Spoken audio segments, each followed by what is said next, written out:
প্রেরণা অপরিহার্য সফল হতে, আমাদের জীবনে এবং মহত্ত্ব অর্জনে। এটি আমাদের এগিয়ে যেতে এবং আমরা যতটা সম্ভব সেরা হওয়ার জন্য প্রচেষ্টা চালিয়ে যেতে সাহায্য করে। কিন্তু লক্ষ লক্ষ মানুষ তাদের জীবনের কোনো না কোনো সময়ে হতাশা বোধ করে। মানুষ কেন হতাশাগ্রস্ত বোধ করে তার 6টি সাধারণ কারণ হল: প্রথম, লক্ষ্য এবং উদ্দেশ্যের অভাব। জীবনে লক্ষ্য থাকা অপরিহার্য, কারণ এটি আমাদের দিক নির্দেশনা এবং উচ্চ আকাঙ্ক্ষা দেয়। লক্ষ্য এবং উদ্দেশ্য ছাড়া আপনার জীবন অর্থহীন মনে হতে পারে। এই কারণেই লক্ষ্য বা উদ্দেশ্যের অভাব হতাশার সবচেয়ে সাধারণ কারণগুলির মধ্যে একটি। দ্বিতীয় কারণ, অবাস্তব লক্ষ্য নির্ধারণ।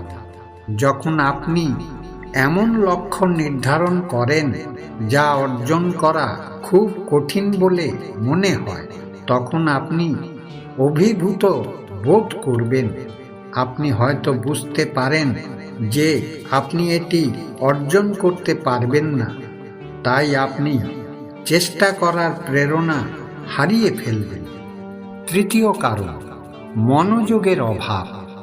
যখন আপনার মনোযোগের অভাব থাকে, তখন আপনার মনোযোগ অন্যত্র থাকায় আপনি কোনো কাজে আপনার সেরাটা দেওয়ার জন্য অনুপ্রাণিত হওয়ার সম্ভাবনা কম। চতুর্থ কারণ, রুটিনের অভাব।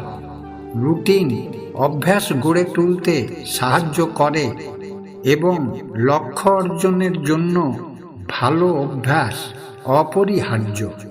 একবার আপনি একটি ইতিবাচক রুটিন তৈরি করলে আপনি নিজেকে উপকারী পদক্ষেপ নিতে দেখবেন। রুটিন ছাড়া আপনার কাজ স্থবির হয়ে যেতে পারে। কোনো অগ্রগতি না হওয়ায় আপনি হতাশ বোধ করতে পারেন। পঞ্চম কারণ, নেতিবাচক পরিবেশ।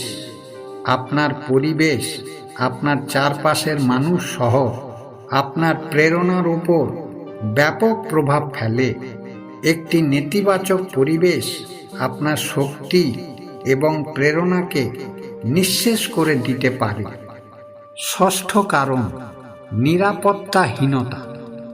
যদি আপনি নিজের উপর বিশ্বাস না রাখেন এবং জানেন যে আপনি আরও ভালো করতে পারবেন, তাহলে আপনার অনুপ্রেরণা কমে যাওয়ার সম্ভাবনা বেশি।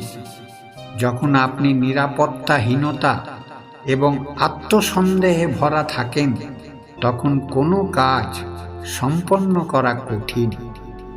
মানুষের হতাশাগ্রস্ত হওয়ার এই 6টি সাধারণ কারণ।